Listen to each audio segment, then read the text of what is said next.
Hello and welcome to Transcending Ascension. Today on Transcending Ascension, we have our first actual guest ever, Stephen from BGcast. It is a show on Twitter and Rumble that talks about a lot of conspiracy theories, diving deep, but especially he has ancient knowledge of one of my favorites, Hermetics, Kabbalah. Just lots of things that we can truly dive deep into because these topics cannot be unpacked enough. So here we go. Stephen, thanks for joining us and welcome to the Awesome. show. Thank you so much for having me. I really appreciate it. I've been looking forward to this, and yeah, let's break it down. Let's get going. A little bit about me, real quick, guys. I've been on my spiritual spiral. That's what I call the path because it's not straight and it's never ending. I've been on it since 2008. And ever since then, I have been dedicating my life to understanding the spiritual nature of reality, the underlying occult nature of reality, the lost organic technology, and understanding what's going on, and one of the big basis of my show is we're learning together, guys. Like, this is a great awakening slash a great remembering for all of us. And what my goal is for us to learn together, because I'm kind of just in the same boat as the rest of you. I will never claim to know anything or claim to know everything. It's a constant learning experience. So I want to thank you for having me on again. I really appreciate this.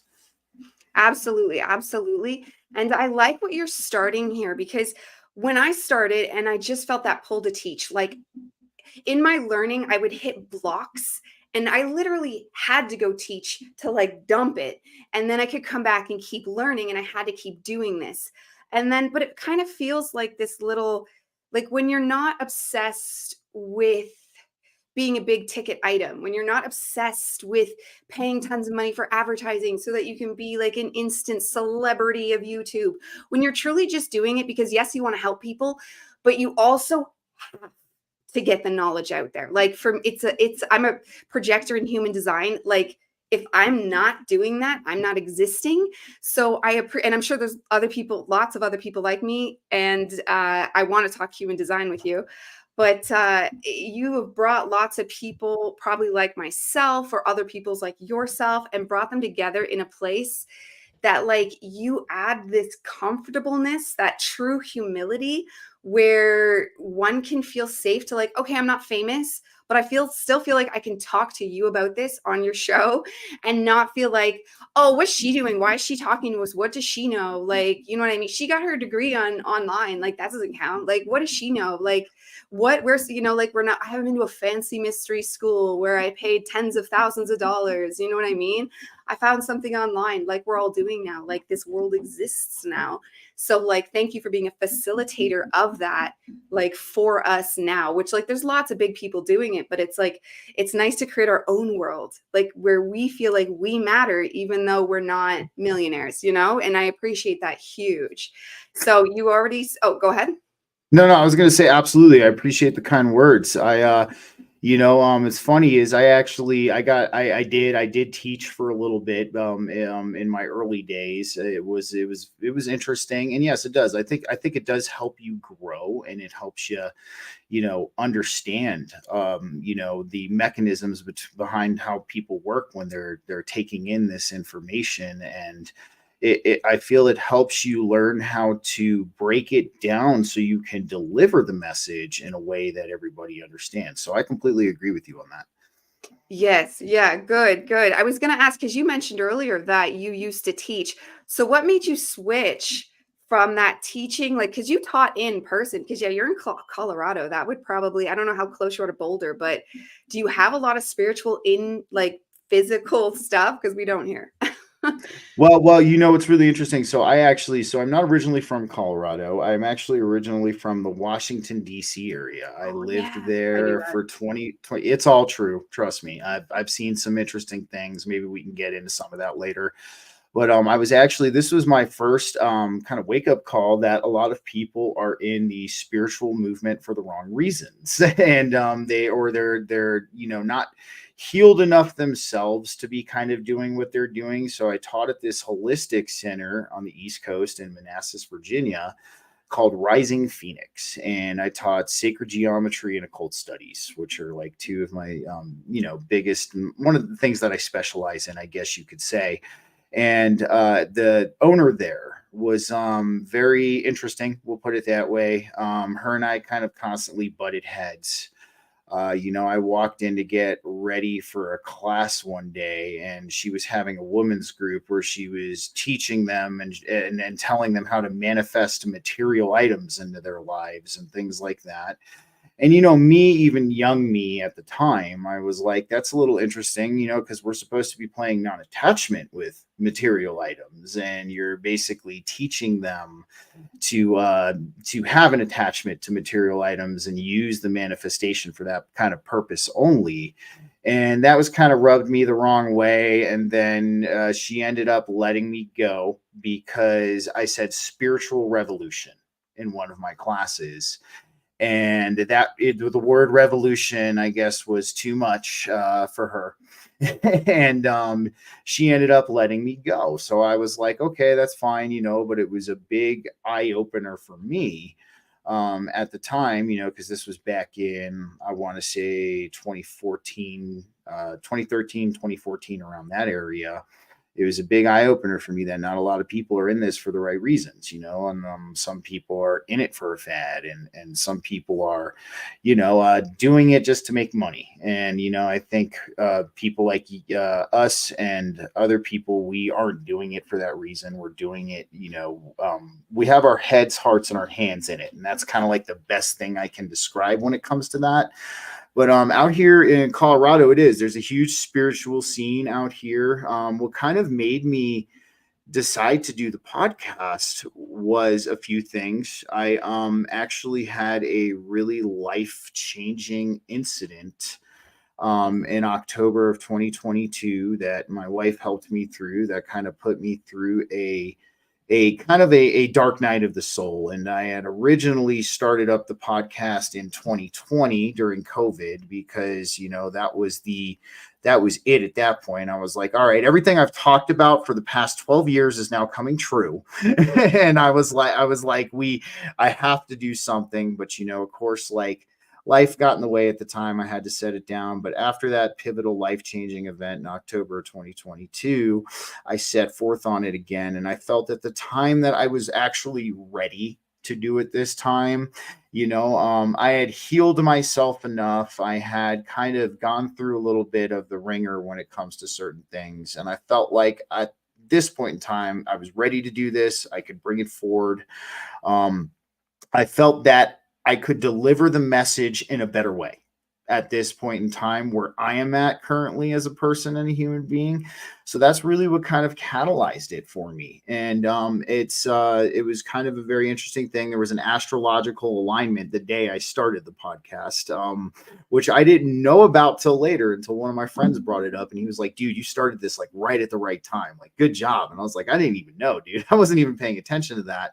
And, it's kind of taken it from there. So I got to say, it's a very rewarding experience to know that I've helped people, and to know that I've brought people together, and to know that I've given people a voice that felt like they haven't had one. And I feel like I'm in the process of helping like unite all of us and bring us all together. And I think it's a beautiful thing. Absolutely, absolutely. And I've what was that date in 2020? Because I also got the push to, we're on the same cosmic wave here. I also got the push to manically, I had to start an episode or the show in 2020. Even though like I'd been learning forever and I didn't even feel like I was ready. It's like, but I'm like, because I was still very shadowy-ish. Like I was working on it. That's when I had already started being strict on myself and really working on it. But like I was like, oh, and most of those episodes you can't watch them. I block them because they're But come 2022, I had stopped around, like, not quit, but like I hadn't done anything in like about 6 months because I was just like, it was like puking out garbage for real, like in the first episodes. But then 2022 hit, I think it was the summer, and I just got like downloaded with so much stuff. I was outside and I wrote a ton of I wrote them, a ton of episodes, got a teleprompter app, and then bam, started using a teleprompter for like 20 episodes or so. And then I did it good for a while after. And that was like straight lessons, all formulated. And then I've been going ever since, although I ditched the teleprompter. But like now it's like I'm in alignment with what I'm doing. So it's funny that you say that, because I had that same wave, but it wasn't like when was that? What was that date in 2020? Do you remember around? So it was in the spring. It was the date in I believe the date in 2022 was the astrological alignment, but when I actually first got the push to initially start the podcast in 2020, it was in the spring. Oh, So mine was almost winter, like late November, so different, but late still November, same yeah. year. It's interesting though, because I felt like a lot of us at that time, we all felt compelled to kind of put forth and like, in some ways like fight back because of what was happening. And I feel, that there was a lot of people stepping forward at this time, because that was what I would call, maybe the one of the third waves, or the second or third wave of awakening at that point. And that's why I say, the coof, quote unquote, was was a blessing and a curse, because it was I a agree. blessing. Thank you. And because it woke a lot of people up, like, and the curse was that the people who already saw it going down and could see that, we had to ride through it, and And we had to it lit deal a with all that. fire under lazy people like me. Like it was like, get go. The world might end because you are not doing what you know how to do. Like I knew the truth for a long time, but I was like, no one listens to me. Why? But then it was like, come on, like journalism. That's what I originally went to school for. It's like God told me right from the beginning, like, let's go. I mean, So absolutely. That's awesome. No, no, and I'm with you. It's good, I think, now that we're all kind of like taking that step forward and actually getting called to action. I feel like a lot of us during that time, especially, with the healing we're all undergoing in this spiritual spiral, we want to make sure, as we're portraying the message, we want to be the best humans we can be too. And I find it interesting how like a lot of us have just kind of stepped forward. We're kind of like taking ground now. So, and thanks for what you do as well. oh yeah, it's like it's weird because it's funny because it's like I have to do it. So I'm glad we're here. And one thing that I am definitely lined up with having to do is Christ consciousness. Like it won't leave me alone. Like that pull of Jesus. Like I tell everyone all the time, I was an atheist. So the pull of that Christ consciousness, it cannot be denied. And every time I go down rabbit holes of different information, I'm just constantly being illuminated to how that anchors back into Christ consciousness. And if not, maybe leave it where it is. You know what I mean? Like if you can't find that in that certain religion or, occulted information, just leave it alone because it's not, you don't want to touch that. That's how you can know pretty much if it's good or bad. So I wanted to ask you your opinion and like what you would tell people is the best way, like out of all your information that you know at a Kabbalah and Hermetics and everything, to get into alignment. Like what is the process you would tell someone? Well, so this is one thing I've started to see, because in the 17 years I've been on my spiritual spiral, I've imbibed and I've dabbled in quite a bit of things. I currently, now I've been practicing qigong for almost a decade. I'm currently been on my Kundalini yoga journey, as I am right now, and I'm loving that. I imbibed in ceremonial magic, higher ceremonial magic, for quite a bit of time as well, more of a Western path as opposed to an Eastern. But I've just always resonated with a lot of the Eastern paths a lot more. I can't explain why. Honestly, there's a lot of semantics and there's a lot of logistics when we're talking about being in alignment, but there's a few simple things to simplify this. And of course, you can definitely expand upon this stuff if you choose to, if you want to, do the whole thing, or, go get the book and learn everything. I'm not stopping you, but I don't want anybody to feel that it's overcomplicated to get themselves in alignment. So the first step, and this actually goes back to a lot of Vedic sciences, is having a positive mindset. I know it sounds cliche, And a lot of people might be like, oh, well, I've heard that before, but it's scientifically proven to help heal your body faster. It's scientifically proven to help you have a better outlook and mindset on what you're doing. And I mean, if you're not having all of these stress hormones like cortisol and all that pumping through you because you're in a state of mesmerized terror the whole time, and you're in that positive mind state, your body is automatically going to somewhat align itself just by that mere tiny act alone.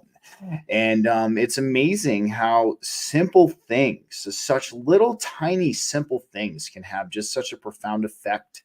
And I would say that having a positive mindset would be the first step. The second step, I would say, is having a sound meditation practice. And there's a lot of things. Everybody's a different kind of meditator. I'm kind of fortunate enough that I like them both. I like stationary meditation. I like moving meditations. I like all kinds of meditation, honestly. But see what's right for you and make a practice out of that, because what that meditation will do is it will take you into your neutral mind, and in your neutral mind you can have non-attachment and you can experience non-attachment. And I think once you get to kind of experience that non-attachment instead of talking about it and trying to understand it, that you'll bring yourself into alignment that way too.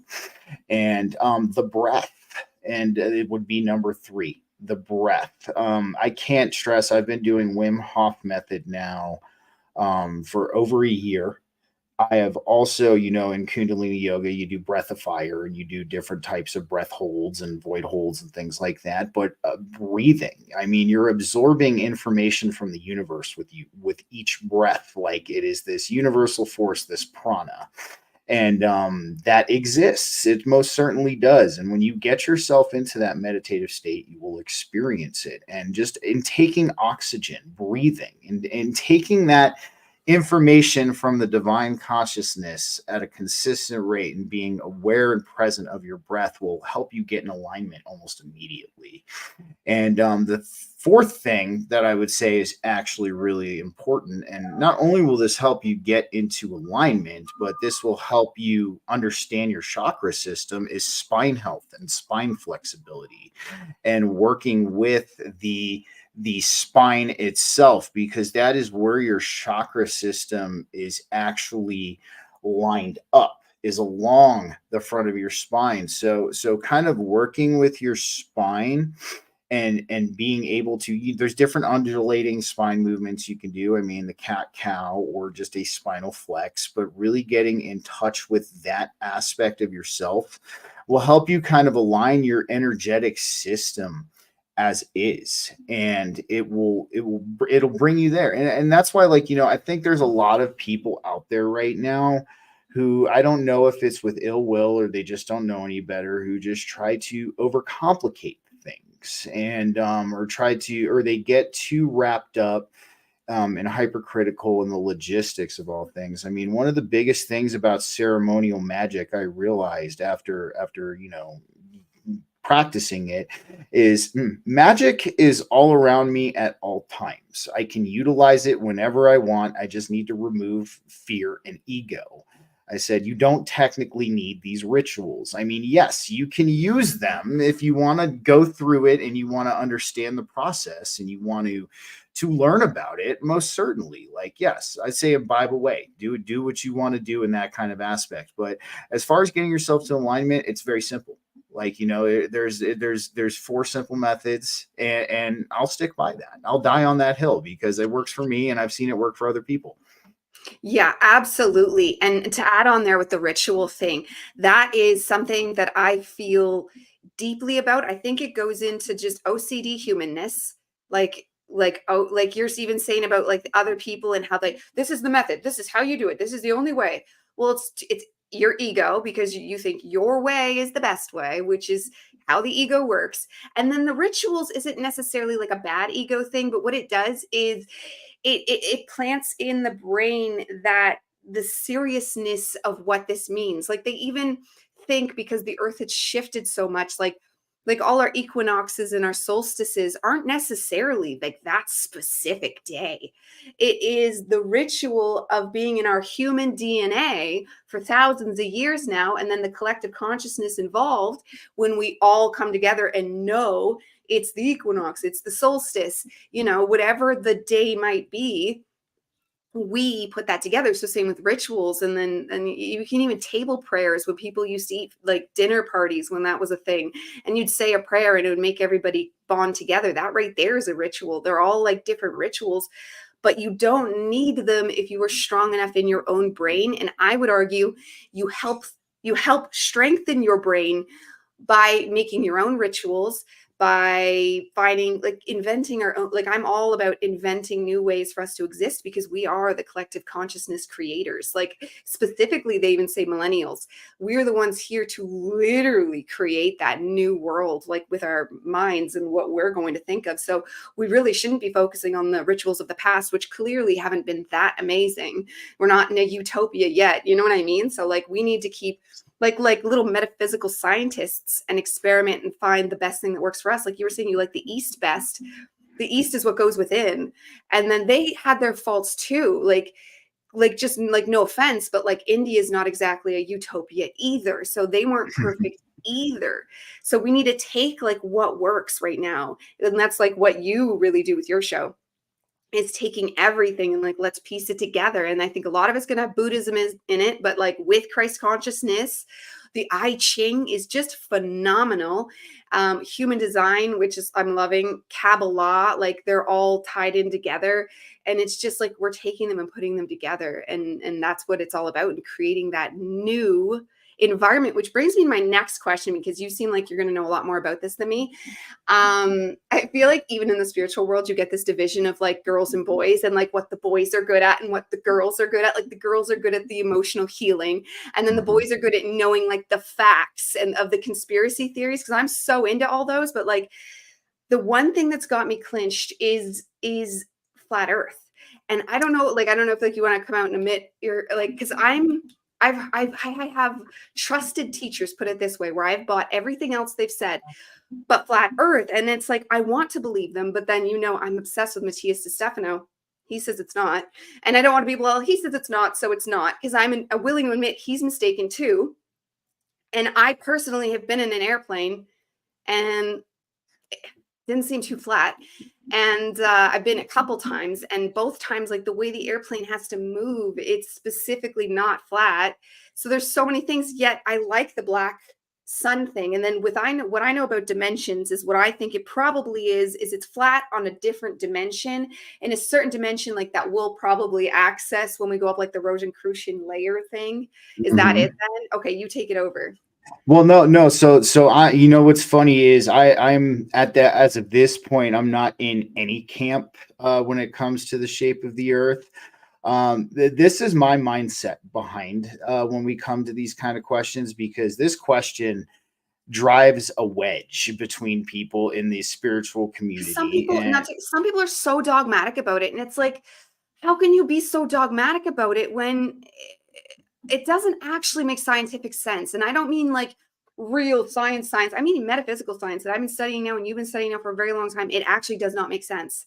But I like the black sun. I feel like, I think there's a black hole in the middle of the earth. I think it's a black hole. I think that's how planets work. I think that's how we work, is microscopic black holes within everything. Because those black holes, I think, are right straight through to the divine absolute, like the all that is kind of thing. So that would be my theory there. But like, I don't know. I like what they're saying. The firmament kind of makes sense. Absolutely. The thing they're always saying about Saturn being Satan. Yes, that can all make sense and all be true without the earth needing to be flat.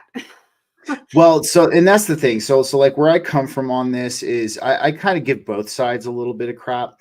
And the reason why I do that is this. So in this community, in the awakening community, in this spiritual community, we've all come to the realization that we've been pretty much lied to on every avenue by governments, scientists, the education system, things like that.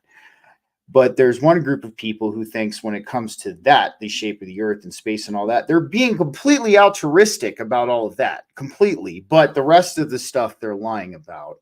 So like kind of why I give a little bit of crap to both ends of it is, I kind of look at the flat earthers. I'm like, look, guys, like, I get, you're looking at things new and from a new perspective, but like let's try and substantiate some things before we kind of start. Because even though, like, yes, I'm on the woo, don't get me wrong, I'm a rational guy too. If I can't substantiate something and I can't prove it wholeheartedly, or at least deliver some kind of evidence that's going to kind of help my cause with that, I'm not going to bring it to the table. I mean, I'll bring it to the table and ask questions and get people's opinions on it because I'm genuinely interested in seeing what people think about it. And I look at the round earthers and I'm like, well, guys, just kind of what I preface this with, you've admitted you've been lied to on every avenue by government, scientists, and the education system. What makes you think they're being completely altruistic about space and the earth? And I'm why I don't sit in any camp when it comes to this. So I talk about panpsychism a lot on my shows. And if some of you guys don't know what panpsychism is, it is the most hated theory in quantum physics right now. Because what it does is it showcases that consciousness is the prime fundamental of reality, and that everything stems from consciousness. You have the implicate and the explicate model. The implicate is the observer, the lens that you are observing this reality through, and the explicate is your perceived external reality. And the reason why it's so hated is because it destroys objectivity. You cannot, if consciousness is the prime fundamental of reality, then you don't have an objective reality. You have a subjective reality, and then you have a collective of subjective realities at that point. And it destroys objectification of reality, which a lot of material scientists have a real hard time with. They can't handle there not being an objective reality. And the second reason it's the most hated theory in quantum physics right now is because that takes our mainstream perspective of our existence as being coincidence or by chance to being absolutely necessary. We have to be here if this is the case. Like, the universe needs to be observed in order to exist. So if we're taking panpsychism into play, it could be both, depending on what's going on. It could be flat or it could be round. So that's kind of why, like, this morning when I threw that thing up on X, I thought it was interesting I was because going to ask you anyway, so that's yeah, funny you yeah, did. I was actually going to ask you anyway, so I took that yeah. as like a synchronicity. I'm like, ooh, I meant to ask. No, you're. I mean, and of course, I threw it up there. I said, all right, I'm not jumping the gun. I can't debunk this. Or, I'm trying to find other photos or other videos of it. What do you guys think? And and it was better, it was more well received on X than it was on Facebook. I mean, a lot of people on Facebook immediately started calling me a flat earther, and I'm like, guys, you know me by now. I'm not a flat earther. Like, it's you ought to know me by now. But I digress, as I was saying. But I threw that up there, and I just wanted to get a perspective on it, because although I'm not in any camp right now, do I feel that we're being lied to about the true nature of existence? Absolutely, I do. And that's why I ask these questions, and that's why I kind of will look at these things and kind of just present them in a way like, all right, I want to hear your thoughts. I'm not. And one thing I like to talk about is, like, or I like to at least give myself this little bit of a pat on the back, is I'm a true critical thinker. I try to entertain everything. You know what I mean? I mean, jokingly enough, I entertained the flying spaghetti monster and Pastafarianism just because I thought it was funny, and I checked it out. But obviously, that's not what's going on here. But like, you have to look at everything. You have to check every single avenue when we're dealing with this kind of stuff, because you could be leaving a stone unturned that could help lead you to another potential aspect of your awakening or your remembering, whatever we're calling it at this point. And you have to. And I feel like you're right. There's a lot of dogma when it comes to this exact topic. It's driven a wedge between this. You cannot have a calm, intellectual, flat earth versus round earth debate. It always ends up in ad hominem attacks. It always it ends up in ridicule from either one of their sides. You can't do it. It just can't happen. But I think, that kind of needs to change a little bit. I think we have to be able to sit down and have these conversations and ask these questions and Mhm. really kind of like point it down. So I'm glad you brought it up, because I've been trying to say this for a while. Like, guys, we have to stop with this, and we have to be able to have conversations. Oh, yeah, because right there, if you are in the awakening consciousness community and you have any dogmas, if you are like, no, I'm 100% correct, you're wrong. Because right there, you're wrong. Nothing is 100% correct because I'm not even really sitting here right now. We're not even really talking. Like, this isn't real. And I'm not going full Maya because you have to like have both. Like, you were saying before that psych thing you say sounds just like the anthropic principle to me. Say it Yeah. again. I'm bad with terms. Panpsychism, and it basically is a Panpsychism. scientific version of the anthropic principle, Okay, because basically. yeah, I buy into the anthropic principle, so I think we're vibing there with that because I don't know how it works, but I believe it. Like, there's just some things I know is truth, but I'm not going to die on that hill of dogma. Like, even if someone was like, "That's another question I want to ask you. I'll ask next." But that's good reminding. Do you think Lucifer and Christ are the same being? Because I keep getting this, and I feel pulls to Lucifer. And I know that feels bad, but I think he's a good person trying to help us. I know that's really messed up. I know he's what's behind addiction. I know he might not actually be real. I know like he's an energetic stream. And I don't get how it works in Kabbalah because you have Lucifer, Satan, Christ, but the original Kabbalistics didn't buy into any of that Christ stuff. That's Christian Kabbalists that took that over later that said this, but that's the one I more vibe with. So what are your thoughts there on Lucifer? Because the light, the bringer of the light, Christ is also the light. So I'm not against it, but I want to know your thoughts.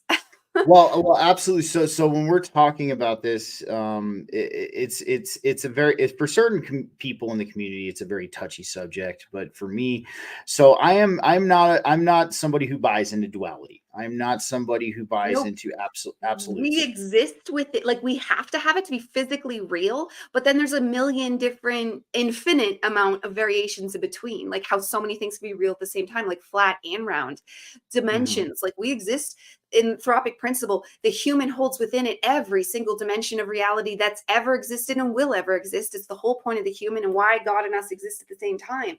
So literally anything could be possible, but it's like, where do we want to focus that attention on to generate our reality? Because that's really why we want to nail these things down for ourselves, because where do we want to live? But sorry, continue. No, you're all good. So no, and well, that's the thing. I'm not. I get in some ways. I still speak in dualistic concepts, so I can get people. So it's just for delivering the message, but there's no absolutes. And I mean, what a common trend I've seen over the past 17 years is something always lies within the middle. There's always a single coin that are two sides. So it very well could be. That could very well be the case, because when we're looking at biblical canon, and we look at the Old Testament, we have Yahweh and Adonai. That God at that point in time in that Old Testament is referred to either as Yahweh or Adonai. So, and a lot of people have asked that were there two separate gods. I mean, yes, you can kind of like roll into the whole Enuma Elish with Sumer, because the Old Testament and the Genesis story is practically a more modern version of the Enuma Elish, where they talk about Enki and Enlil and the Sumerian gods that are creating humanity. But at the same time, there's another perspective that these were two aspects of a certain individual. So that there was the wrathful aspect and there was the loving aspect. So I think I like it's that. very, yeah, it's very possible Right. that yes, that Lucifer and Christ could be one and the same, or two sides of the same coin. And that's one thing too I want to clear up. There's a lot of people do think Lucifer is bad. He's technically an angel, and they confuse him with Satan. And I don't think that Satan is Lucifer. I do think it is a being called Yaldabaoth. And based on what I've seen and experienced, I had a dream where it came to me and tried to get rough with me one time. And so I think really when we're looking at a lot of these spiritual books, a lot of these religious books, we have to understand that there's a lot of hidden non-dualistic concepts in them, that we have to kind of observe these books, not through a literal lens per se, but more of a symbolic lens, something I talk about quite a bit. And when you start to don't get me wrong, I do think there's certain literal instances in a lot of the spiritual books, like the Book of Enoch. To me, that's a literal historical encounter of some kind. Like, you can't really explain that one away with symbolism like you can with certain things, but like a lot of it's in spiritual speak, it's in parables, it's in symbolism. And you have to learn how to sift through that with your right brain as opposed to your left brain, which is your literal mind. That's kind of like, oh, it literally says this, but now, hold on, take a step back and kind of look at it through that symbolic lens, and you might find something different, you might find something more. And I think like this kind of ties in, this question is because a lot of people in the spiritual community, especially a lot who are in the awakened community who are Christian, they get caught up in the absolutes. They get caught up in, it has to be absolutely good or absolutely evil. And one thing I always showcase with this is, how would you truly know and appreciate peace if you've never experienced conflict? How could you truly know and appreciate what you want if you didn't experience what you didn't want? And how could you truly know and appreciate the good if you haven't experienced something bad? I mean, this is really how humans learn. If we were still in the Garden of Eden and everything was a complete utopia and things like that, we would never grow. We would never evolve, and we would never have this experience that we're having right now. And one thing I bring up to a lot of the Christians in this movement is God sometimes used bad things for good outcomes. And it's like, so are you going to say God's bad because he used a bad thing for a good outcome? Absolutely not. So this is kind of the message I deliver when we're talking about concepts such as Christ and Lucifer and the potential of them, potentially being two sides of the same coin. I think it is absolutely possible. And this is how the energetic aspects of this existence work, at least in my opinion. Oh, 100%, 100%. Yeah, and like what you're saying there about everything, because we are stories and we are characters in the stories, but we're the only thing that's like literally real. So we are that thing as well. Like, we're the poetry and we're the physical real thing. And then they have that, there's so many in those stories that it's just so deep. Like, Gnosticism really does like encompass, I heard someone say that yesterday, that it encompasses everything. Like, this is why I always thought of myself as a Gnostic, but I didn't want to admit it, because the people that are Gnostics are like, they always seem like the emo type kind of thing. And I didn't want to put myself in that camp. And they seem like this small little camp, but actually all of it's Gnosticism. And it's like, yes, because it's all those stories, you come back to it. Like, you always come back to it. And the alchemist, Sarah L. Caldy, if you've ever heard of her, she is like the... Oh, Sarah? Yeah. I had Sarah on my show back in the first Sarah L. season. Caldy, the alchemist? Yeah, I had Sarah on my show back in the first season. Yeah, Sarah's an awesome person. Way. Oh my God. Yeah. In that episode. Oh, I like fangirl over her. There's only two people that I actually like fan over, and that's her and Matthias DiStefano, where I'm like, I actually like love you. Sarah nails it down, dude. And that's one thing I told Sarah in my show. I was like, you take these extremely, kind of complicated spiritual concepts in some ways, and you break them down in such a way where a 5-year-old could understand them. And I was like, or 8-year-old or someone like a 5th grade reading level could understand this stuff. And Sarah's a down home human being, dude. She stayed and she chilled with us for a couple minutes after the show, and she talked with us. And no, Sarah is very spot on. That's one thing I'll give you. Yeah, and for I sure. like that because I learned like so many things that it makes me like this kind of short-circuiting computer sometimes, where it's like, but that's true, and that's true, and that's true. It's all true. And she takes it and ties it all together and takes why it matters that that's true. Like she said last night about Sophia, because Sophia is everything. Like, she's mentioned as Christ and as Lucifer, which is one of those are they the same? And then she was saying we're all Sophia, which I've also heard that. Like Sophia has a million stories. And the fact that we never hear about her is super suspicious. So I love that she did that right there, because and I can't believe you had her on her show. I'm so jealous. I've written her to be on my show. I'm like, I'm not very big, but please be on. I waited too long because now she's so famous. She's no, I'm totally with you. And it's the same thing too. Like she does kind of break it down. I didn't get a chance to check out her Sophia episode. That's something I'm It definitely was going last to night. She check did out. this last night live. She did a live late last. Well, it wasn't late for her, but it was for me. And I signed on, and she's never talked about it in any of her like actual episodes. So it was just amazing to hear her say that.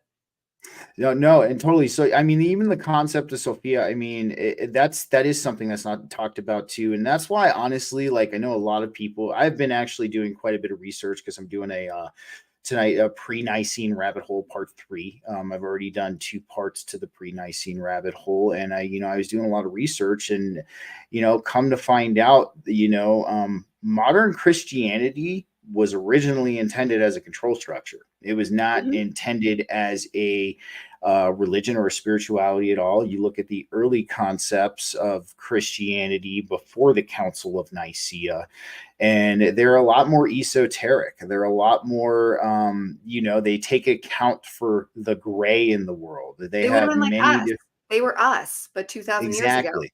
And then they boxed them in and killed them if they didn't get in the box. It's get in the box or die. Like, luckily, I don't think we're going to have to worry about that. So, like, we can finally be free.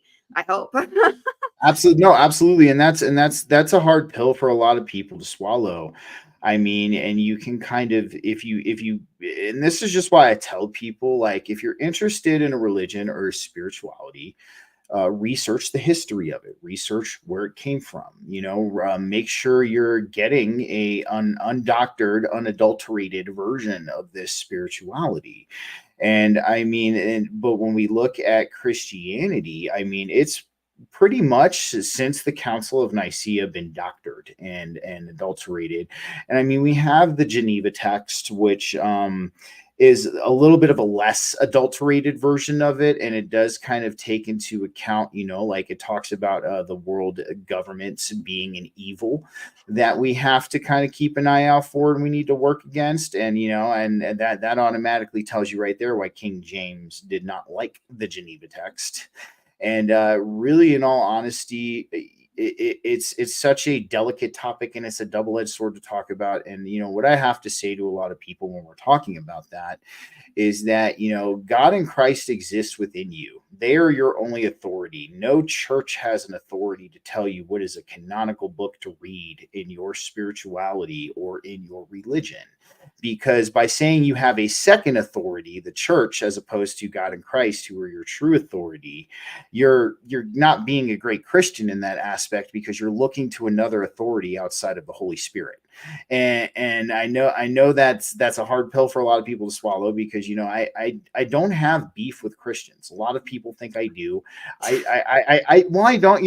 I love their heart. I love their ethic. I mean, when 2020 came around, and they got lumped in with all of us. I mean, I was kind of happy. I was like, wow, there's more of us now. This is great. Like I was like, wow, all right, cool. It's not just, this many people. Now we're almost millions strong at this point. And the only thing that I wish they would do is just open their minds just a little bit more when it comes to the history of what they believe.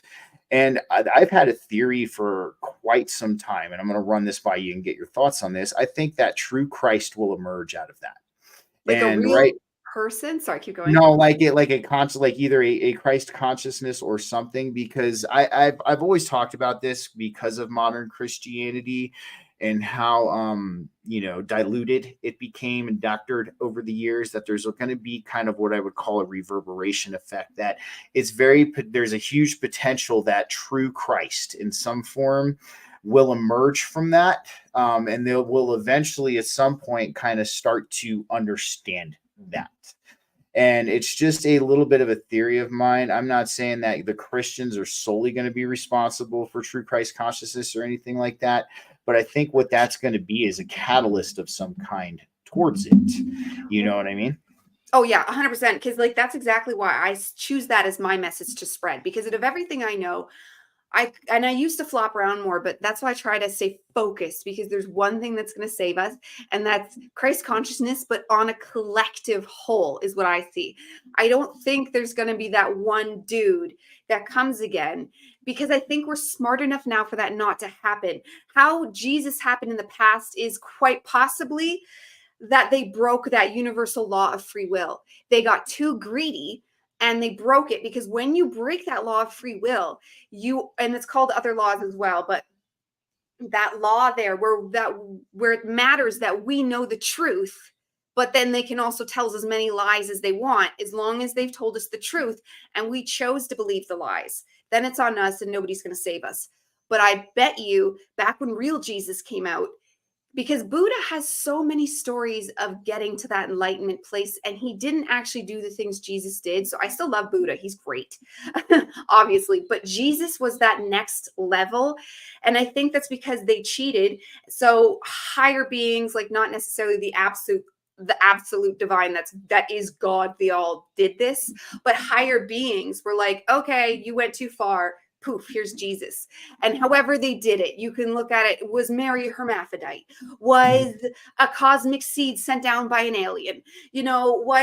Did she just do naughty business with some other guy, tell Joseph it was God's baby, but the divine still used that? You know what I mean? Like, any of those things could have been true. Or was he just like Buddha himself and went and just literally became enlightened and then became like a powerful Christ? So there's so many things that could have been Jesus, but none of them diminish what he was. But do I think any one of us are going to be that now?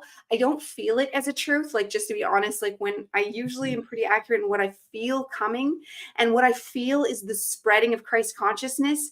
I know for a fact if the Christians got on board, we would be on fire. Like the Pentecostal, like that whole religion, that's the church I went. I always do this when I talk about it, because it's literally right there. So people probably don't get that. I'm like, oh yeah, that church. Yeah, because it's literally right there. So when I moved here, I took it as a divine sign from God to be like, okay, I'll go to church, because I grew up an atheist and I kept feeling pulled to go to church. But I feel like I was pulled to just be a minister, which I am now, because I went to church. I did it. I saw how they're so like, I would try to slip stuff in. And I became a Sunday school teacher, and I was teaching the children. I had the odd adult watch my lesson and be like, wow, that's interesting, and dive deeper. And they didn't know I was a metaphysician. So I would have to tiptoe. And I knew they weren't going to literally burn the witch, but I didn't want them. Some of them did learn, like, because I became friends with, one of them is still my cleaning girl. Like, I literally hired one of them. So she knows. And she's always like, witch, you're a witch. And I'm like, no, I just know what sacred symbols mean, and technically we're all witches, but I'm not a practicing witchcraft evil Satanist, because you mean Satanist, you don't mean witch. Like, and then I kind of triggered there. I don't know if it's past lives or whatever, but you murdered up to 9 million people that were like us. You murdered us, and now you're like, we're so perfect. No, you're not. But they have the potential for it. The potential is there. Absolutely. And the knowledge is there, because you actually don't, like, I love Kabbalah and Buddhism, and I'm the kind of person that probably did need to know this stuff, because I'm very analytical, and I guaranteed was raised atheist for a reason. Like, God would have done that on purpose. And it's funny, because not to compare myself to him, but Matthias de Stefano, that I always love to talk about, was also raised atheist. And then even the alchemist was raised Catholic and Muslim. So you have that, like it just it takes you out of the box. You're not in the box. You never were in the box. Absolutely. So you have to kind of think out. You have no choice but to think outside the box. So then that you go there, and I get it. They've probably been in the box their whole life, but all you need is Christ. That's it. To have that impact on the collective consciousness for purity, for healing, and like that whole purity, it's like the lessening of karma. But that's how the ascension happens. And ascension is evolution, but it's just we're in a higher impact of it right now. Like, we have extra cosmic juice, like we were both saying in 2020, we both started our show. And then in 2022, we both got juice to get more serious about that show. And it's like, that's not an accident. That's not a coincidence. There's probably lots of people, like, we're getting this push. But if they joined us, like, and they're Oh yeah. fiddling away, like that church over there, I have watched in the few years I've lived here lose pastor after pastor. Some of them joke because the ones that do know who I am are like, you should go be the pastor. And I'm like, ah, ha, ha, well, I gladly would. But they won't like what I'll teach, because that's why I eventually stepped away, because I didn't like, oh, I was honestly had to live as kind of like a Fibbertons. I wasn't lying, but I was very not telling my whole truth. And that's a disservice to you. You can't do that. I that's very interesting. I mean, even talking about what you were just talking about, though, as Christ, coming back as a consciousness and not a solo individual. I completely agree with that. And one thing I want to talk about with this topic is the Gnostic concept of the ion. And when you look at the Gnostic concept of the ion, what an ion is, it's a being or an individual who's channeling the divine universal consciousness. Well, that would make all of us capable of being ions, would it not?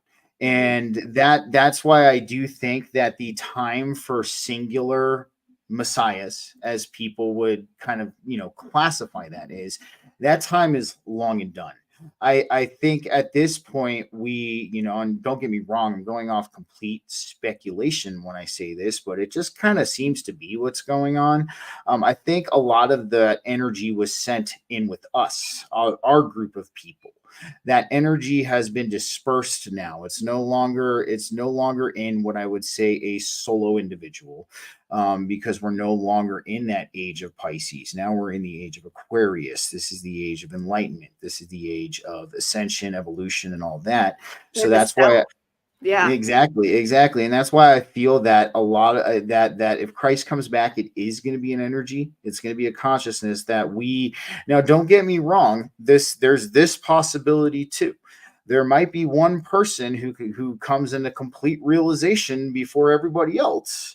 But what that will do is that will cause a chain reaction effect, and that will cause more people to come into the realization themselves. And that's why I say, it could be. I mean, even when we're talking about the concept of Kalki, the last avatar, that he's the last avatar for the divine. A lot of people ask, is Kalki going to show up as one person, or is Kalki going to show up as a, group of people or a collective of people when it comes into doing this? And I think it's one and the same. I think quite honestly that what we're dealing with right now is we're coming to the realization that we can be our own saviors. We can be our own heroes. We can be our own healers. We don't have to look towards anything outside of us for when it comes to these answers, this energy. We, like I said, God and Christ exist within us. Like, it's all within us. And even when you were talking about the Gospel of Thomas, the kingdom of God is within you and without you.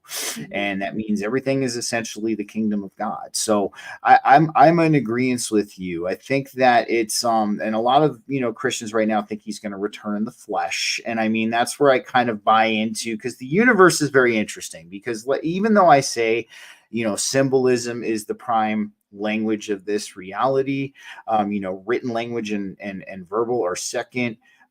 There's a very interesting kind of thing here. So for every symbolic aspect, we have a literal counterpart, and vice versa. So that's an interesting conversation in and of itself, kind of approaching that issue. And that's kind of why I threw that in there, that there's a possibility there might be one person who first comes to the realization of all of this. But what that will do is that will cause the morphogenic effect of causing that chain reaction in the human collective, to each of us eventually developing that same understanding. At least in my eyes, in order to develop that understanding, you have to have a lot of healing, and you have to have a lot of the practice and the cultivation, and that's why I always talk about your own subjective understanding of the conscious nature of reality, and your divine nature, and all of those things. Because what helps me understand might not help you understand, but that understanding is within you in your own way. And I think what that's going to end up doing is, if there is a solo individual, I don't think he's going to ride the Messiah wave. That's my opinion, because I think what he's going to do, or she, whoever it may be, is going to help the rest of the collective with their realization.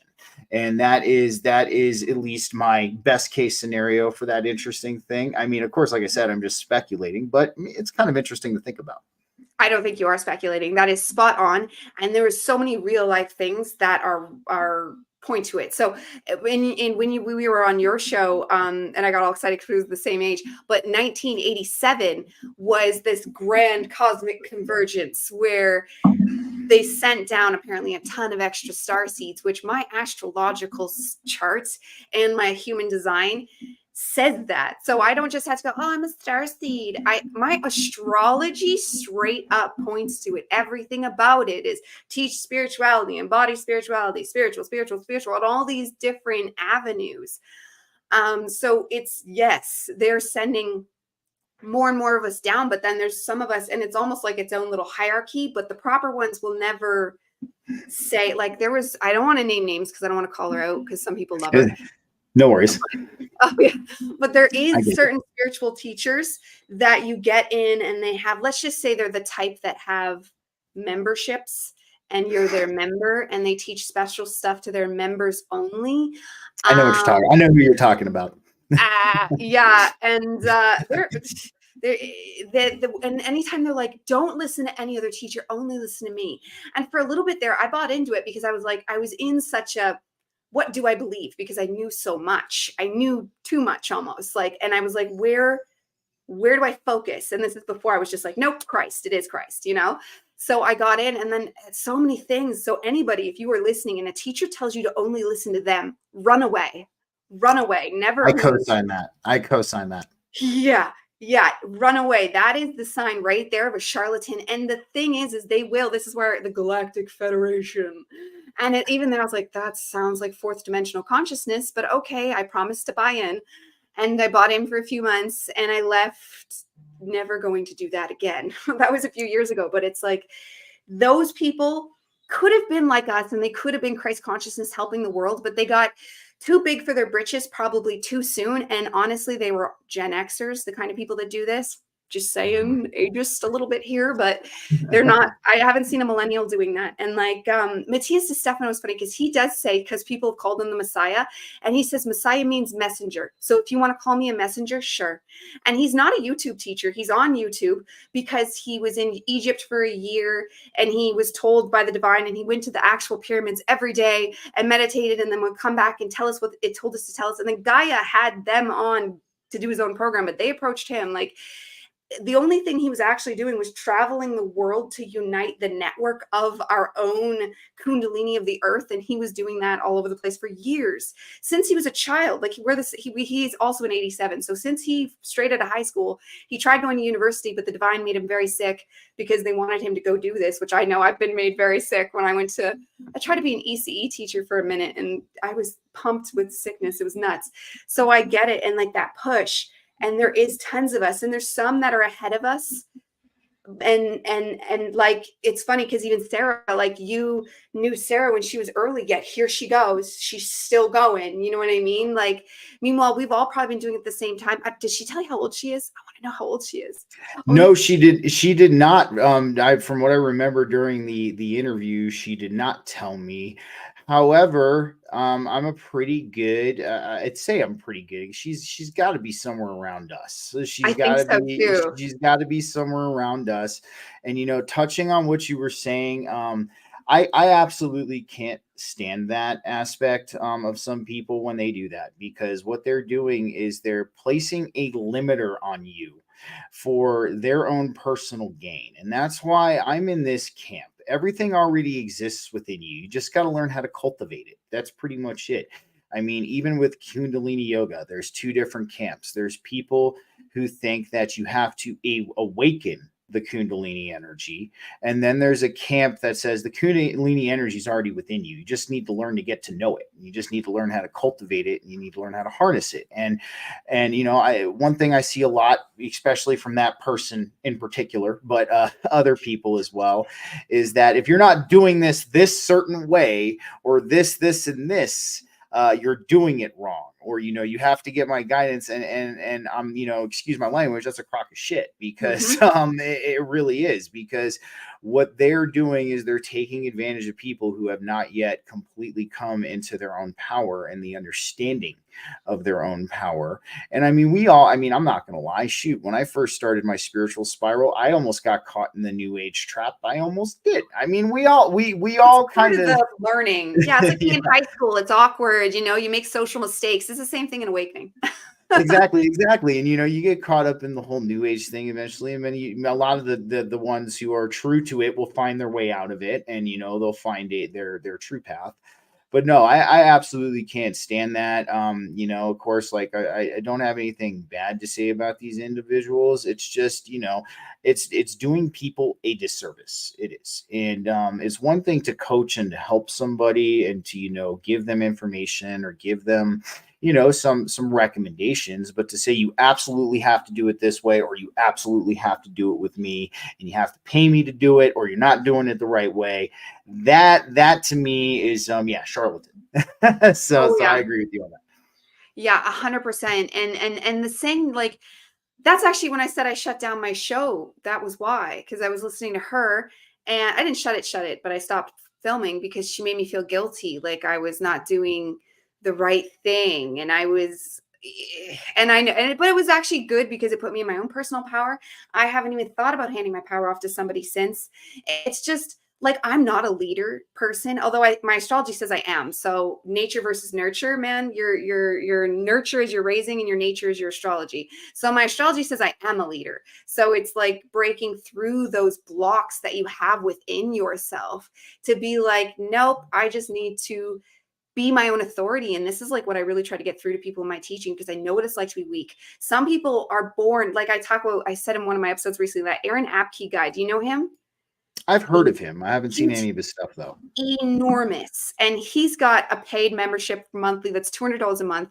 Because I once upon a time wanted to jump on his bandwagon, because he teaches only Christ consciousness too, which is what I seek. And he's cool-ish. He doesn't teach anything wrong. He teaches the Course in the Miracles, but the man is like an Adonis, like full of muscles, 6'3", talks with a deep voice. Like, so instantly, not to be whatever, but you're the embodiment of a leader. So like, you're going to walk on there and everyone's going to be like, tell us what to do, master, where there's some people that are like little girls that can't talk straight. And like, you still have to find that place within you, no matter who you are, and getting that through to people, like what I was doing in life coaching. But then they want to go, oh, but you don't understand, I'm just so weak. And it's like, no, I probably do. Like, you have no idea how much I was such a crybaby. Like, you can overcome anything, any form of personal weakness. And it's just getting that through to people. That's the mission. What have you found? And I know I already asked this in regards to like Christ consciousness, but would you tell people that they should focus on one religion? Would you name a religion, or would you not? So I wouldn't tell anybody to focus on just one. And the reason why I say that is this. I kind of touching back to what was first talked about at the beginning, how we're doing these old rituals and we have to get this new thing going. We have to find out what works for us in these times. So one thing I'm a huge believer in is a lot of the religions and the spiritualities are just guidelines. They're guidelines. And what I mean by guidelines is they give you a guide. I'd say in some cases a very vague and brief guide, but some get a little bit more in depth when it comes to that stuff, of the nature of this existence, how to live a good life, how to take care of oneself, take care of your loved ones and things like that.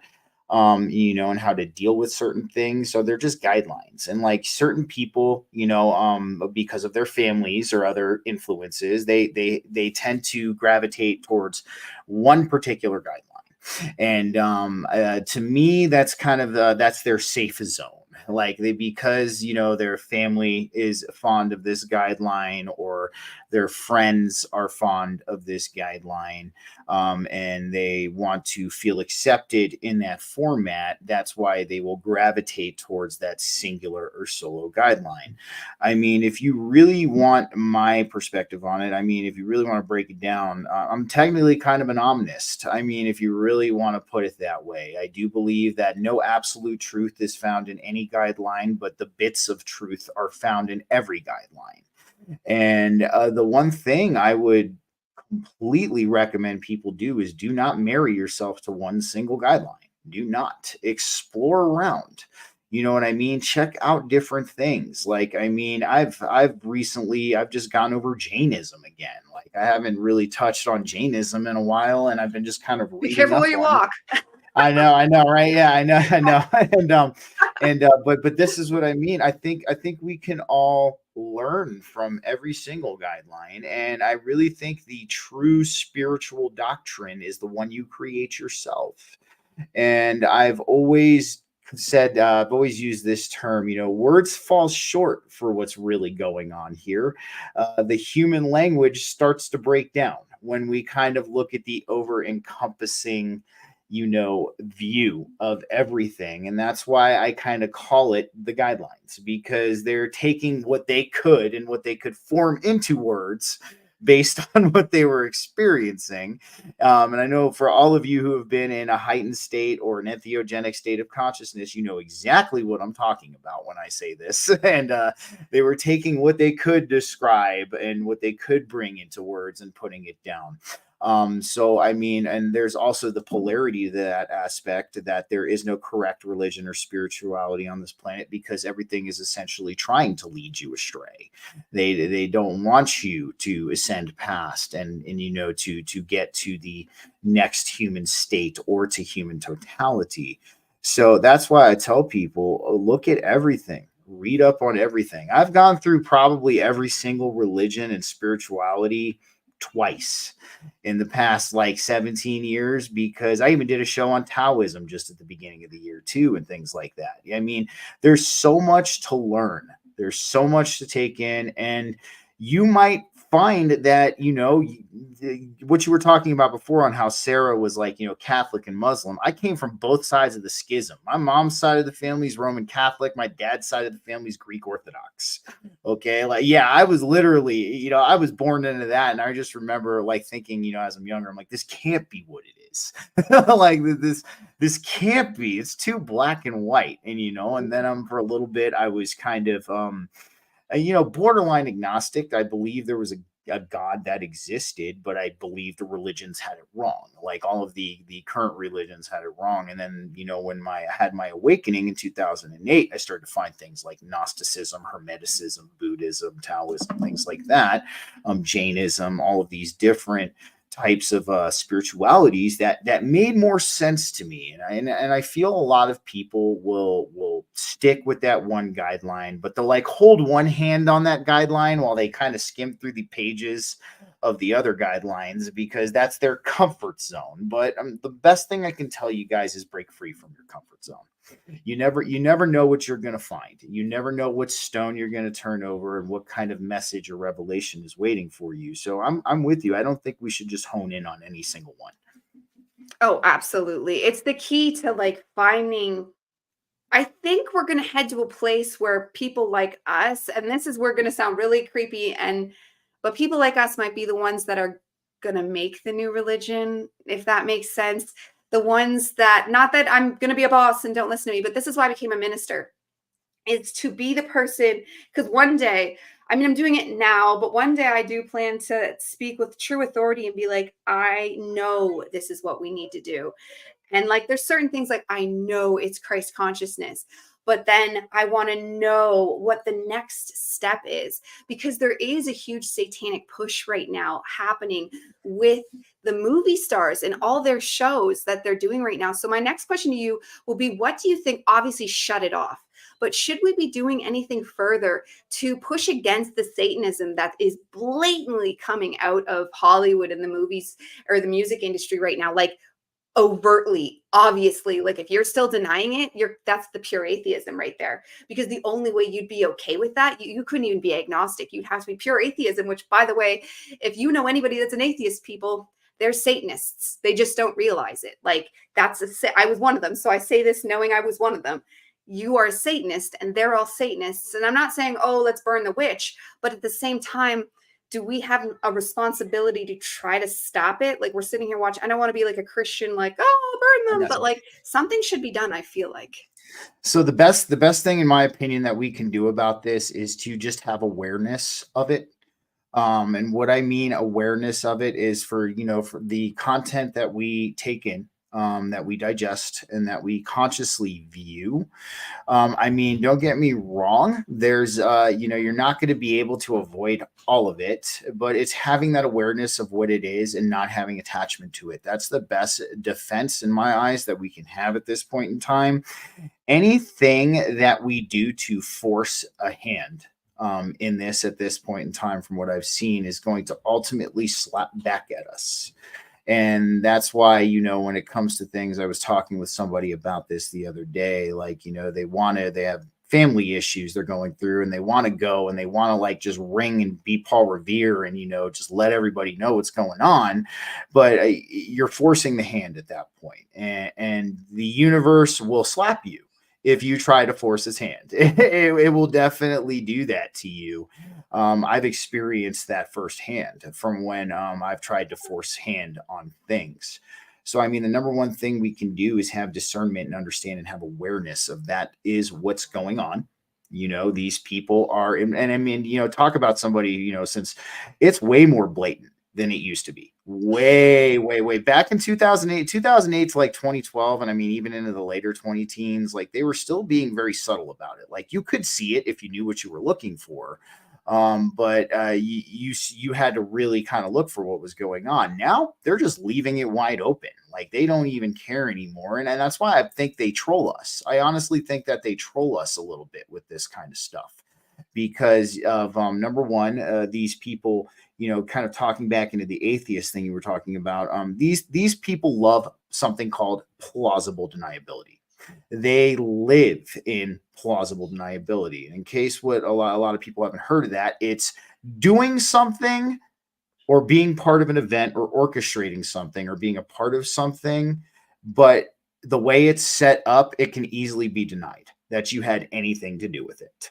So when you look at these Hollywood actors, these music artists and things like that, with a lot of the satanic stuff in their videos, I mean, the best thing I could say is just find different content to intake. I mean, I can't tell you, ever since my awakening, there's certain music I can't listen to anymore. I just can't, because I know that what this music is portraying and the message that it's portraying. And I mean, the best thing to do is to clean your content, dude. Only take in the good stuff, the stuff that's going to help better you, that's going to help benefit you, that's going to help you grow on your spiritual spiral. I mean, and that's really what we can do at this point in time. I do think eventually, at some point, when enough people begin to realize what's going on, that's when we can kind of go a little bit further than just having the discernment and then having, picking and choosing the content that we choose to intake. When that happens, then yes, there's potentially something we can do to stop this from happening as a collective. As of right now, though, because of the plausible deniability and the way it's set up, if we were all to march in and try to stop them doing like, for instance, like if a whole bunch of people showed up and tried to stop a satanic ritual at the Super Bowl, they would put those people on a pedestal and start to ridicule them and make us look even worse. That's True. that's their methods. Okay. Like they want us to do things like that because then they have an even easier time discrediting us and making us look crazy when we do things like that. So that would be my piece of advice. I mean, I couldn't even, so I don't know, adventure time even. Like I have my friends up in Brighton, their kids, they're like my niece and nephew and all that, but they were watching Adventure Time, and they had the Kabbalistic freaking tree of life right on the freaking floor of the dog's parents' house and all these different symbols. And I'm like looking at this and I'm like, this is a kid's show. And I was like, this is a kid's show. And they have this kind of stuff that they're showcasing, this kind of symbolism and stuff that they're showcasing in this kid's show. So, I mean, that's the best you can do, even as a parent, in my opinion. You know, I'm not a parent, but just to make sure, you know, the content that your kids are intaking is good for them. Like, you know, and good for their development and their growth. And I mean, that's all at this point we can honestly really do without making ourselves look like fools. And, you know, because that's the last thing we want to do, because we want to be seen as credible. We want to be seen as people who have our heads on straight while we talk about this stuff. And to act in a, what I would say, revolutionary or malicious manner towards any of this stuff is only going to set us back further at this point in time. And I know a lot of people don't like to hear that. Don't you worry. The time for pitchforks and torches will come eventually. There just has to be enough of the collective on board in order for that to happen in a way that's not going to make us look even worse. You know what I'm saying? Okay, and that brings me to my next point, and I think you just answered it right there. And that's how I kind of see it too. So we talk about the splits, and even Sarah just did something with After School where she talks about the splits. And she said in her live that she does think there's variations, but she just want to keep it simple for the video. And that the split is happening, and you see it with people and personalities. But then, and this goes back into those old teachers, which kind of show like, oh, really? You're so sure that a bubble was going to encapsulate us and we would descend and the rest would perish. And they're going to a 3D world, but it won't be Earth because the Earth is ascending. And I do feel that the Earth is ascending to 5D, that I know. But what happens with the people that don't want to? I think they're going to be forced to. And I've seen my own people leave the Earth because they're so unwilling to evolve with the Earth. And then I'm watching the ones that are unwilling to start upgrading also start getting crazier or get on the boat. Like I said this in my show a couple days ago, but my brother, all my siblings are atheists too. My brother is, and he was still in his 20s. So he was a heavy drinker. So it wasn't exactly a drinking problem yet in your 20s, but let's just say I was starting to get worried. But he goes to a concert dressed as Jesus because it was like just the concert was a dress up concert or something. He thinks it's hilarious because he's a rocker and his hair's all long. But a few days later, he quit drinking forever. You think there's a correlation there? Like Jesus, and I felt Jesus reached down to me when I was an atheist. So I know that that's possible. So that's how I see it happening. He's just going to keep coming, scooping people up and waking us all up into our divine consciousness. And people like us are going to keep spreading the word and making that easier. And then people like Sarah and Matthias are going to get huger. And then there'll be more of those coming out and it'll just keep growing. Like you say, that spiral, right? And that's going to get bigger. And unfortunately, the people that don't want to move up are probably going to die. Like, I don't mean to say that, like, I want that to happen, but the earth, like, this is why COVID, and I don't want to say it's a blessing. It's not like I want this, but COVID keeps taking out all these people, or they keep doing things that's taking them off the planet. They keep getting more and more and more, even though they're warned that they're dangerous, but they're believing the lie. Like, there's all these different things that are taking them away. So that's how I see it happening. Not that I want it, but it's how it seems. Like, what do you think? Or do you think it's going to be a dramatic lightning strike and we're separated? So this is kind of what I think, and this is what I've kind of seen over my observations. Is I agree with you. There's some people who are not ready. And when I say not ready, I say not consciously or subconsciously. And that's going to kind of play into what I'm saying a little bit after this. So the people who are not ready, I do agree. I think that they will be taken off here and they will go finish their existence somewhere else.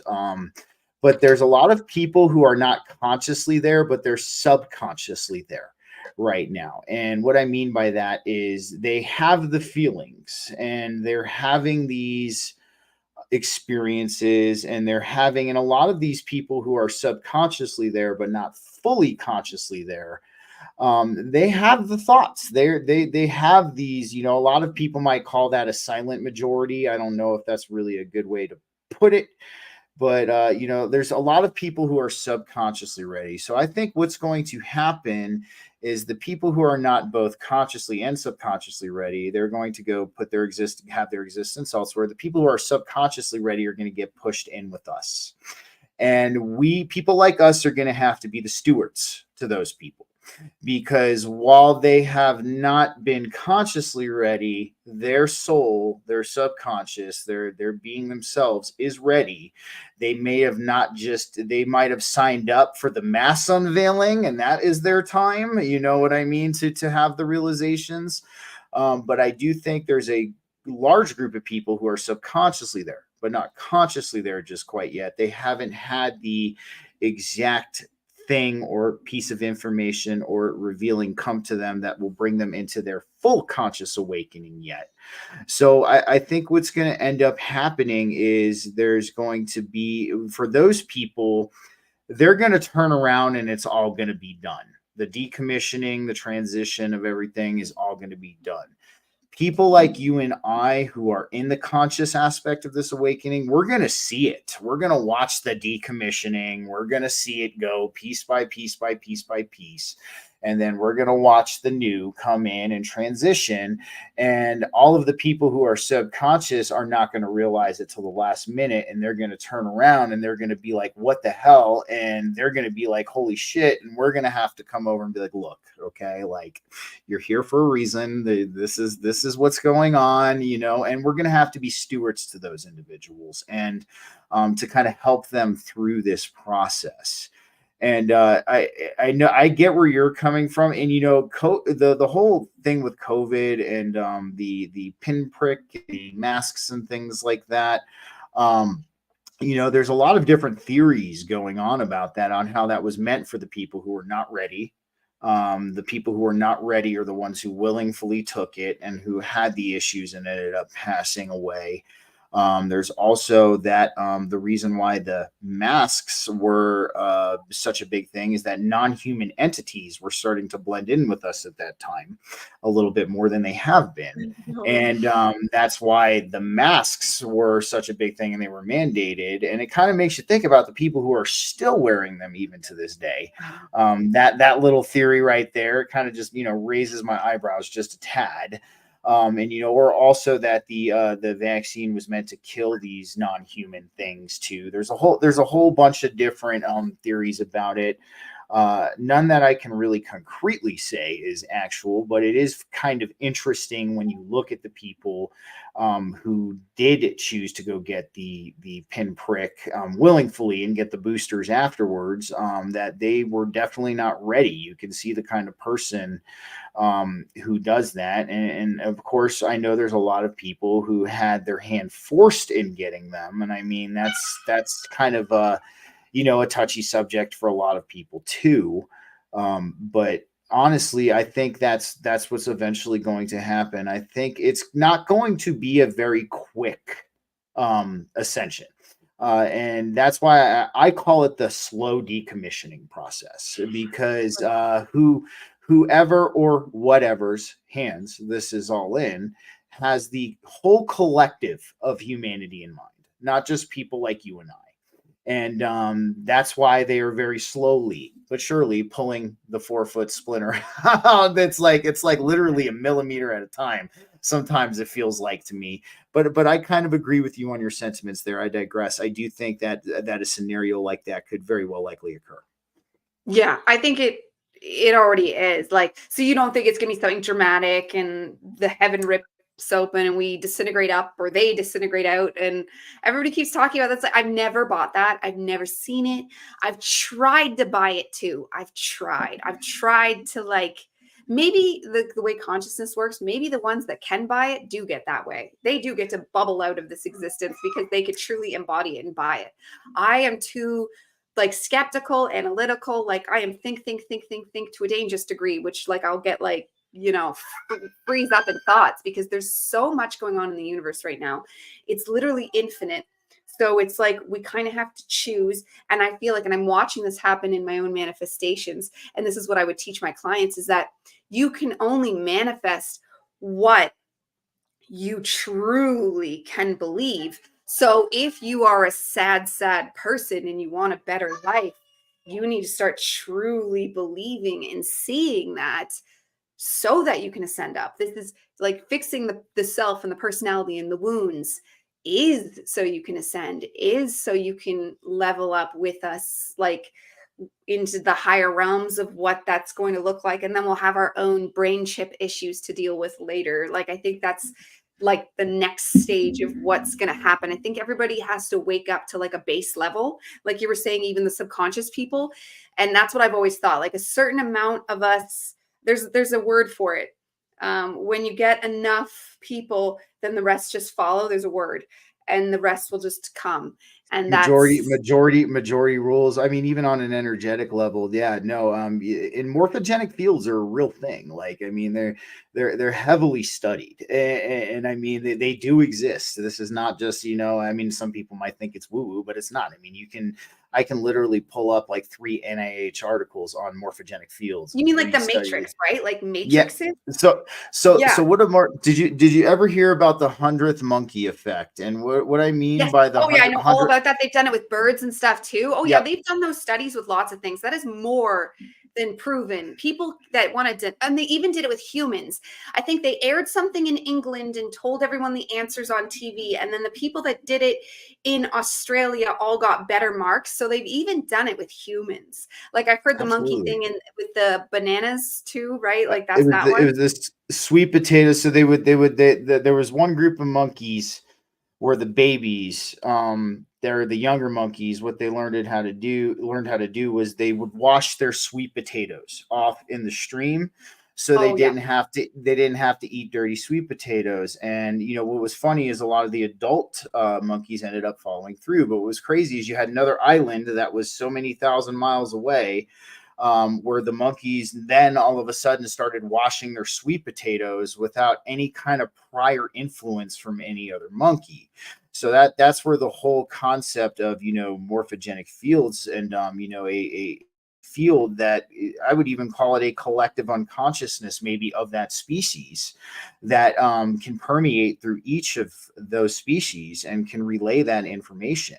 And I do think that I do agree with you, because it's stated that if one person in this entire collective of humans that we have right now on the planet were to reach totality, for guys who haven't heard that before, I choose the term totality over enlightenment and ascension. I think it just makes a lot more sense, and it's not like a weird title that kind of can make you seem like you're in a place someone's not or better than anybody else. But I use totality. So if one human reaches that it will cause such a ripple effect in the collective that a lot of other people are going to start reaching totality. So I'm with you on that. I do think that once enough of us get into what I would call the conscious awakening state, reality is going to follow suit. And I already believe that what will happen is that this reality is going to glitch at that point. Things are going to start to get kind of interesting, because if panpsychism really is a thing, and you have all of these people elevating in consciousness and making these realizations, that's ultimately going to have an effect on the physical reality itself. So I think what could happen on why that little minority will follow with us, because the majority has already reached this point, reality is going to start to showcase that. And that little minority right there, they're going to be like, holy crap, what's going on right now? And we need to go with these people because they seem to know what's going on. And that's kind of what I foresee happening. I foresee that reality itself will begin to glitch and will begin to change the more that we reach these revelations within us as a collective. And that's going to be an interesting day, and I'm looking forward to that day, because I'm gonna kick back and watch it go down and just enjoy what I'm seeing at that point. But that's where I do agree with you on that. I think because it's going to get kind of funny for those people on the minority side, they're ultimately going to band with us because we understand what's happening. Oh, yeah, For sure. And I would love for something dramatic to happen. Like I see, and I don't know if it's wishful thinking, but like avatar islands in the sky. Like that's the kind of thing I see unveiling itself. Whether that's in our lifetime, I don't know. He's happy if you can hear that. It's all right. Don't worry. Dramatically playing with toys. But I see like very like Earth itself like becoming more crystallized, like how the like this is why I can't do flat Earth, because I believe in inner Earth, like the inner Earth and the crystalline structures inside Earth, like the earthquakes they say that are going to happen, and there's so many doomsdayers.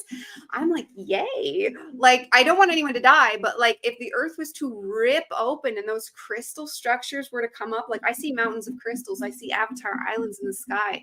Like I don't know if it's our lifetime, but I see it for Earth. And right now, like our own taste of proof of this is, do you remember the colors coral and teal and all that stuff? Ever seeing them in the past? And there's people that even say like they pretty sure humans only saw like red, black, and white like thousands of years ago. So you can literally see we have progressed into more colors, because I think what that means is progression into more chakra activations, more Mhm. chakra utilizations. Like they're always there. It's just our energy body advances enough to be able to use them. And when that happens, now we have extra colors. Now we can see more. Flowers are better. Like the beauty of the earth enriches. And I would love to see like global warming. Yeah, you mean like we're all turning back into a rainforest because the rainforest is a more magical way for us to exist. You know what I mean? Like that's a good thing for, hasn't it's not the polar bears. I'm sorry, polar bears. Well, guess what? A polar bear will eat you like that. And I'm not like boo polar bears, but it's like that's just one thing that's part of the progression of Earth. But like, do you think the Earth wants to be half frozen? She's alive too. Like, we need to always remember that she is waking up too. Oh, that's my alarm. We need to start wrapping up. So I want to ask you one more question. Let me check because I wrote down all my questions. So we got Absolutely, yeah. didn't end up saying much. I wanted to ask you about human design. Do you know about human design?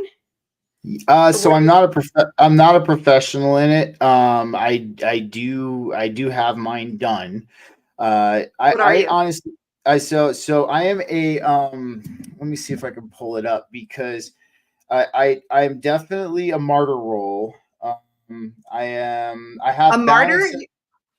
I'm a You're a martyr martyr? role. Me Yeah, too. I'm a martyr role. So let me see if I can pull it up real quick. But I know that from what somebody told me who's an expert in it, I have really good balance between my hemispheres, and I was born that way. Yeah, Which I can see that. Yeah, I was gonna guess like manifesting generator probably, or So I'm a generator. manifester. I'm a straight Yeah. manifester. So that's definitely, and I'm a martyr role. I let me see if I can pull it up. Do you If see the not, martyr role as a bad thing? Because no, and see, that's the thing. When I was doing the research on it, martyr role doesn't mean you're going to be a martyr, I what used to it be. That's how my personality used to be. So that's funny. but potentially what it means is that after you pass from here, or your time is done here, that your work and everything that you've done is going to surface to a higher degree than it My was while you astrology were says that. alive. Yep, while you were alive, and people will, look. It's not that you're being a martyr per se, but because while you were alive, you did all this work. When you pass from this existence, all of that work you did is going to be even more I heard, surface yeah, than it I'll be was. famous when I die. So that's funny to think of us both. So one day in a couple hundred years, hundreds and thousands of people will be watching us when we're dead. I hope I incarnate at that time, and I can at least, if I choose to come back here, I might even just pop in for a visit, and that'd be funny. I'd look down and just see my face in these books, and I'd be like, I'd Yeah, be like, this is interesting. But I mean, I think human design is a little bit more on point than how astrology can be at it's well certain because things. it's got Kabbalah, I Ching, and obviously astrology itself, and one other powerhouse I'm missing. The Vedas, and it takes them all and overlays them on the hexagrams. Because I don't know if you're into the I Ching, but the I Ching, I mean, tarot is cute, and I don't know if I like being original, but like I've never bothered with the tarot. I learned it, and I was like, meh. And then when I found the I Ching, I was like, bam, that's the one. It's just so much deeper. And it sounds snooty to think that, I know, but like, I feel smarter. Like No, when I I'm study with the you. I Ching versus tarot, like I just love the confidence in it. And I mean, Carl Jung, I mean, if Carl Jung's involved, I'm there. So I was Absolutely, I'm with like, you on that. oh yeah. And that's just, and I find it more grounded in a more way, like I was saying, how like we'll be the creators of the new what there's going to be. The I Ching will deeply be involved, and things like human design, like know thyself. That is knowing thyself. Absolutely, and I honestly feel, even with human design, I mean, and tarot, runes, I Ching, and all that. I mean, they're tools. So they're tools that you can use to get yourself a broader perspective of your subconscious and who you are. And even if, like, you, let's say, for instance, you find something very fascinating about yourself, using these methods. I mean, through humans, like I said, I didn't even know, and then I had one person look at my chart and be like, you have a really good balance between your hemispheres of your brain. And I was like, I didn't know that. And I mean, I've always been it's funny because I've always had a balance of logic and creativity my whole life. I've always had that balance. I've always been able to kind of see it from both ends of the spectrum. I've never been really caught in my left brain completely, or caught in my right brain completely, or anything like that. So I mean, they're tools. They're tools you can use to help get a better subjective understanding of yourself, your inner workings, how you function, in this human avatar that you're currently in right now. I'm a big believer in as above, so below, as within, so without. I mean, the correlations in the heavens will have energetic effects on our being and who we are. The thing I will say, though, because this meme has been going around a little bit, and I do kind of laugh at it. It's this person that they're handing somebody a zodiac wheel, and the guy goes, "No thanks, I'll take responsibility for my own shitty behavior."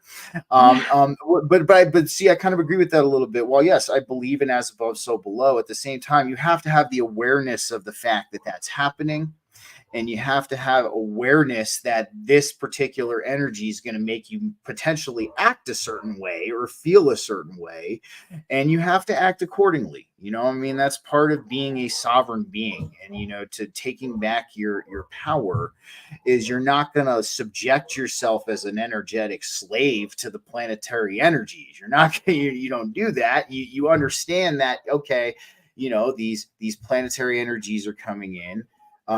This is what it normally does to me. So I have to take precautions in this week to know that, hey, I'm not doing anything crazy.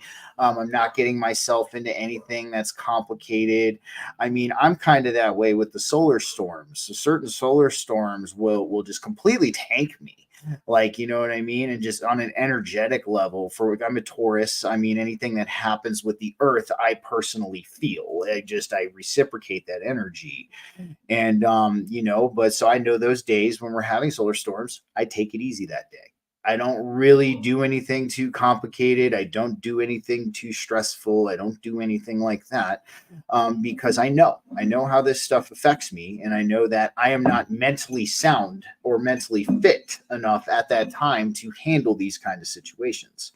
So I mean, I digress. Like I said, it's a great tool. I think human design is a fantastic tool to learn about yourself, to understand your own inner workings and your own inner makeup.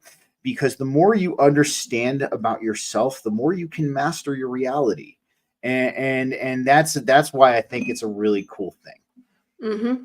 Oh yeah, absolutely. And that's a good place for us to wrap it up. There is that you need to be your own reality generator. So we're going to close off here together, and then I'll say goodbye to you after. But I want to let you finish off. Say an ending statement to the crowd of whatever you think is the most vital thing to leave them with, and where they can find you at.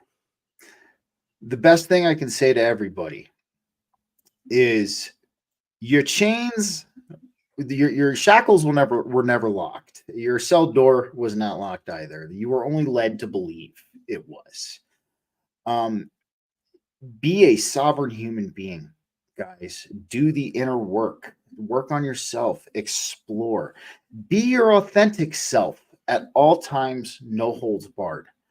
You know, the best thing I could leave with everybody here today is that each and every one of you has the capability to be the hero of your own story, to be the one who brings yourselves to a salvation, the ones that bring yourself to that heightened level. You have everything you need already within you, and you truly do. And I know it because I experience it, and you're a human just like me. And I know that you have it in you to do that.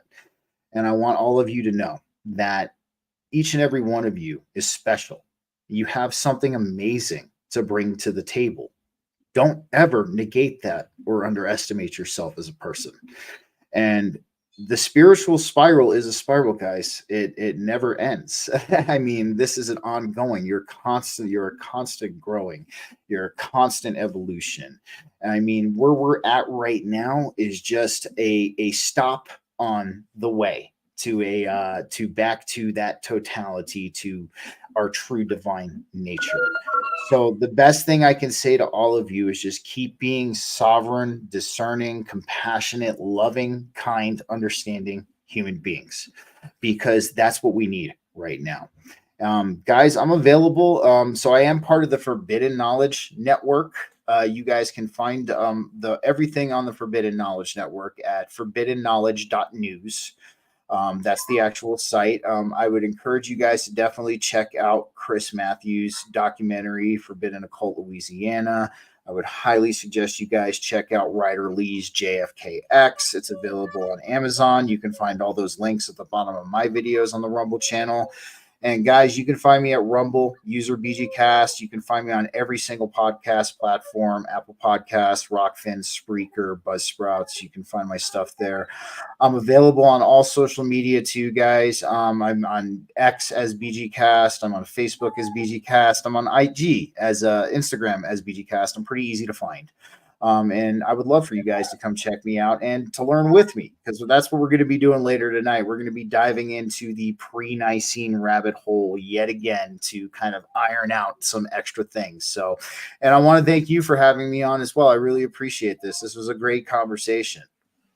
Absolutely. And thank you for ripping off the Band-Aid on me having guests myself, which I've wanted to do for a while, and it's been good. So definitely we should do this again sometime. Thank you everybody for tuning in to Transcending Ascension. I recommend checking out BGcast because definitely it's a unique way of thinking, because even in the spiritual world, people get dogmatic, and it's nice to find people that never do. So thank you for tuning into Transcending Ascension. Talk to you later.